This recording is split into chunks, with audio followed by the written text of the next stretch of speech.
This month there was a national railroad strike, as many are probably aware of, and it caused a lot of panic, of course, because railroad workers um, contribute a lot to the economy, and they have a pretty important job.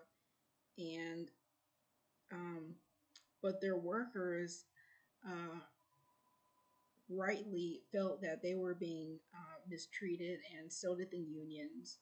And so they thought they were going. They they wanted to hold a strike, and the issue surrounding this was paid sick leave, I believe, and they weren't getting that, um, and they felt that their demands and their voices weren't being heard, so they thought that they wanted to strike, um, and so uh, Congress and Biden, um, they were trying to prevent that. So Congress passed the anti-strike law because they're just really good at passing nonsense laws. But it worked, or you should say, it worked temporarily, um, in holding off a potential strike that would just cause many negative consequences to this country and economy. And but again, this is a case of just putting a band-aid on a really big wound. Um, because I don't think this is the first national railroad strike in history. Um, I think it's been a long time since the last one, but I'm not sure. Um, but the reason why I said this is a nonsense law that Congress passed uh, is because it is. They are only interested, and so is Biden. They're only interested in stopping the strike. These so-called pitiful negotiations that they had with the railroad workers, it didn't resolve anything because again, all they were just focusing on is like stopping the strike and therefore preventing um, any further future consequences that this strike would result in. Because otherwise, I mean, if they were really concerned about, the demands, the justified demands of these railroad workers, they would have addressed this a long time ago, and they would still be negotiating.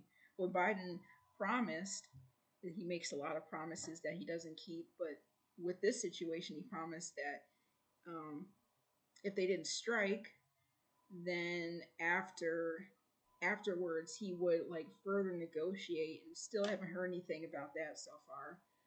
But he can, focus on uh, other less important things like President Trump's taxes and January 6th and um, protecting gay marriage rights instead of protecting railroad the rights of railroad workers, because as far as I know, gay marriage has been legal in all 50 states for some time now. Um, but anyway, these are the things. This is the nonsense that Congress and Biden is focused on in this country, and that's why things are progressively getting going downhill in America. And so, with this national railroad strike, it was prevented for now. Like I said, this was a temporary fix, and I wouldn't even call it a fix. Um, they stopped a strike. That's all they did. And I mean, if I was one of those railroad workers, then I would have still like held the strike because I mean, technically, you can't force people to work, especially under the conditions that I heard they were working in. I mean, they didn't have paid sick leave. And they said some of their workers were getting COVID, and I mean, like just imagine, being too sick to work, and uh,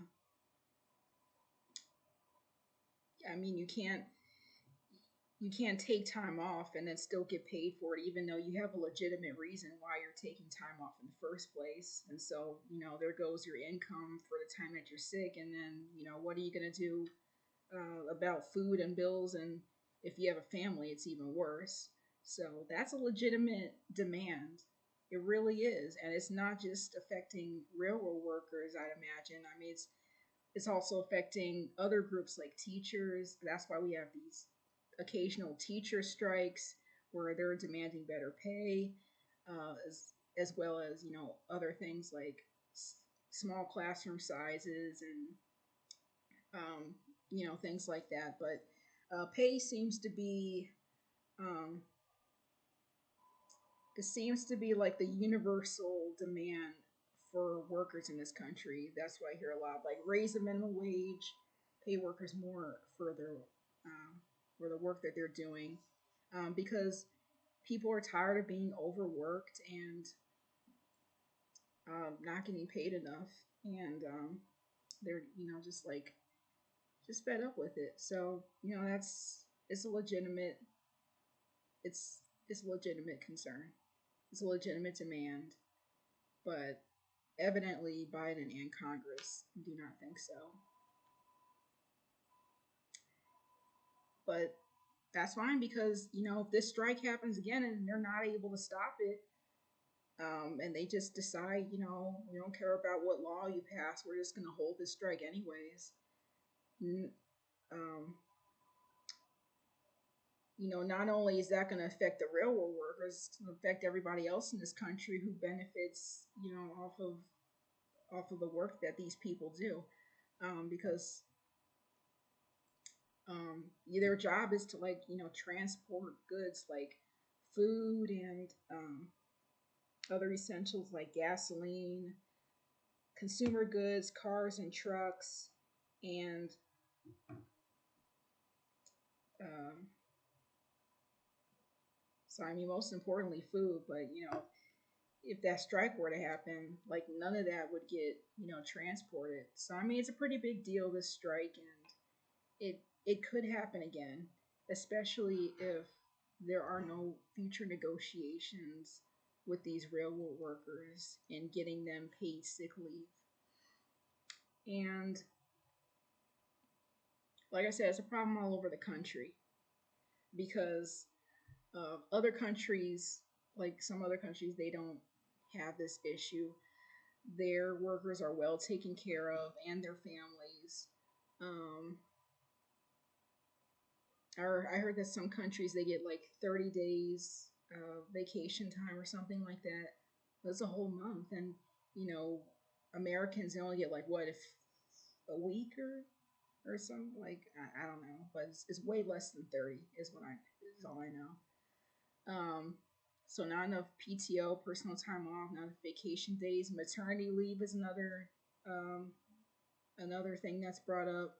Um, Mothers who are about to give birth, they're not even given enough time off. And these are all like reasons. These are legitimate reasons um, that people should have time off. I mean, if nothing else, just to like take a break. Because um, it's just counterproductive. Too much productivity is counterproductive without any vacation time. And in this country, it's like it's really an issue more than any other country in the world, I believe. America has that stereotype where they're like hardworking, but also with very little time off. But I mean, it's true that we're hardworking. Um, we're also overworked, and that's never a good thing. Like I said, that's counterproductive, and it's just not sustainable. That's why we have things like these strikes, and one day I believe it's going to happen, um, and there won't be anything the president or Congress can do about it unless they decide to work with these workers and meet their demands because they're reasonable demands. Um,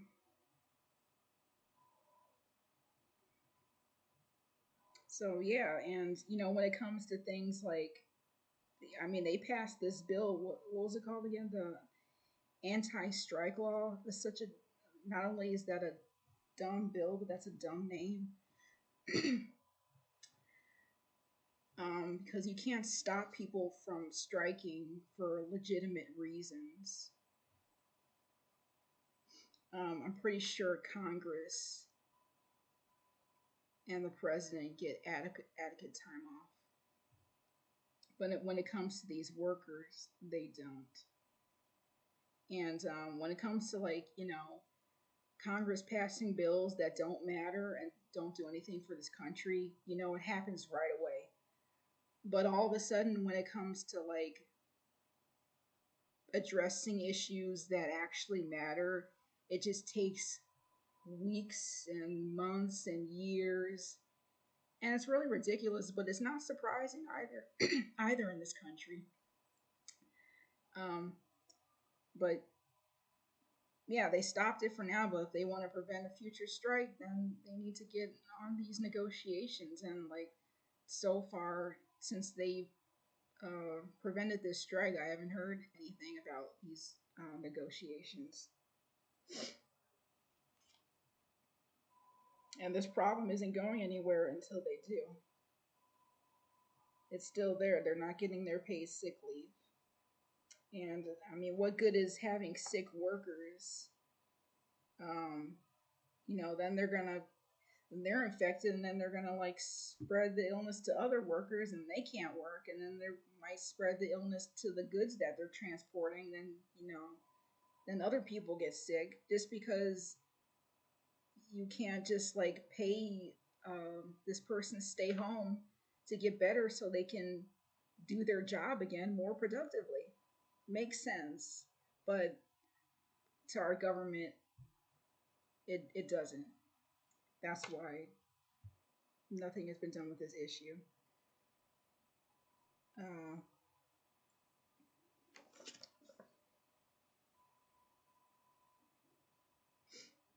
and a genuine resolution too. Um, Passing a bill just to end a strike isn't a genuine resolution. It's not even a resolution at all. It just the only thing it benefits is Congress and Biden because they don't want to see a strike. It doesn't benefit the railroad workers at all.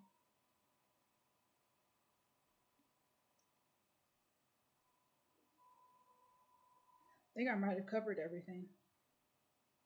Um,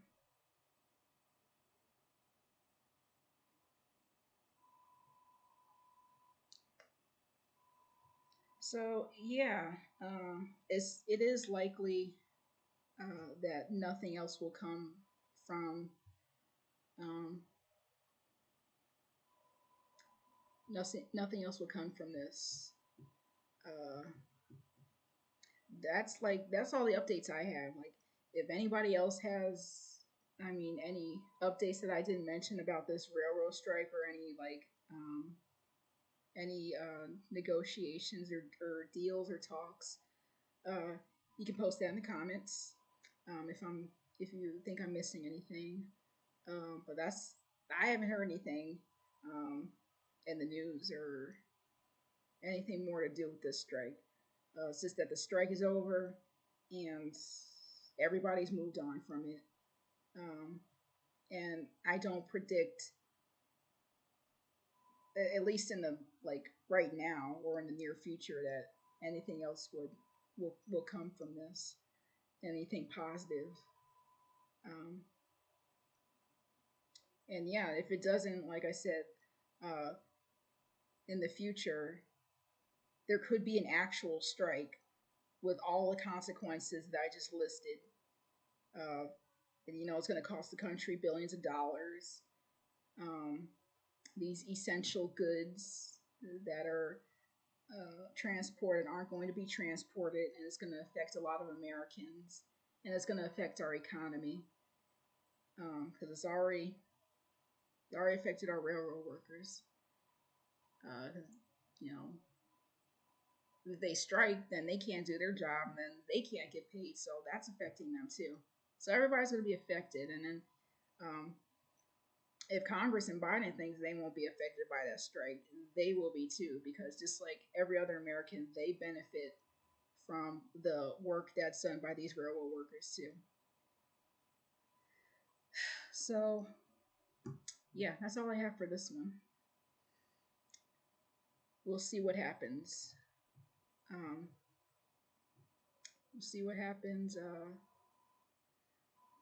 with the negotiations or with any other future strikes, which I hope doesn't happen, but we'll see.